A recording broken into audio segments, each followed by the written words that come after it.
অভাবের সংসার, অন্যের সংস্থান করতে গিয়ে ছোটে কালঘাম। দিনমজুরি করে সংসার চালাতে হলেও দায়িত্ব পালনে পিছু হটলেন না বছর 50-এর নেহের আলী সর্দার। লক্ষাধিক টাকা সোনার গয়না সহ ব্যাগ ফিরিয়ে দিয়ে সততার নজির গড়লেন উত্তর 24 পরগনার দেগঙ্গার বাসিন্দা নেহের আলী। টাকা ছিল, সোনা গয়না ছিল। কত টাকা ছিল জানেন? কত টাকা? টাকাটা কত ছিল জানি না। হ্যাঁ, এবার নিয়ে আমার স্বামী ঘরে রেখে হাত দিই না, আমার খুঁজে দিই, সেইভাবে ঘরে রেখে দিচ্ছি। এখন প্রচার করতে এসেছে, আমরা ব্যাগটা দিয়ে দিচ্ছি।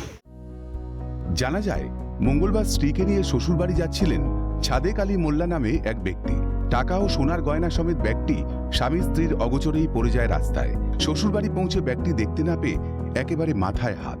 তারপরই ব্যাগের খোঁজ পেতে টোটোতে প্রচারে নামেন ছাদেক আলী। প্রচার গাড়ি দেখে ছুটে গিয়ে কুড়িয়ে পাওয়া ব্যাগ ছাদেক আলীর হাতে তুলে দেন নেহের আলী নামে ওই প্রৌঢ়।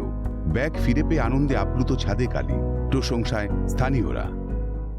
আমি যাচ্ছিলাম জামার বাড়ি থেকে আমার ভাড়াবার বাড়ি বা শ্বশুর বাড়ি একই জায়গায়। সেই সময় রাস্তায় পড়ে যায় ব্যাগ কেটে। কালকে বেলা 11টা থেকে 12টার মধ্যে। তারপরে কি করে পেলেন?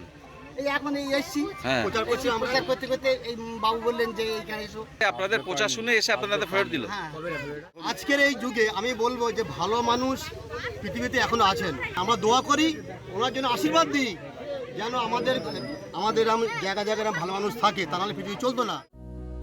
ক্রমেই কলুষিত হচ্ছে সমাজ।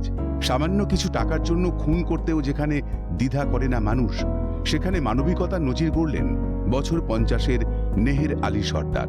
এদের মতো মানুষ আছেন বলেই পৃথিবীটা আজও এত সুন্দর, আজও বেঁচে রয়েছে মনুষ্যত্ব। পঙ্কজ বিশ্বাসের রিপোর্ট, ক্যালকাটা নিউজ।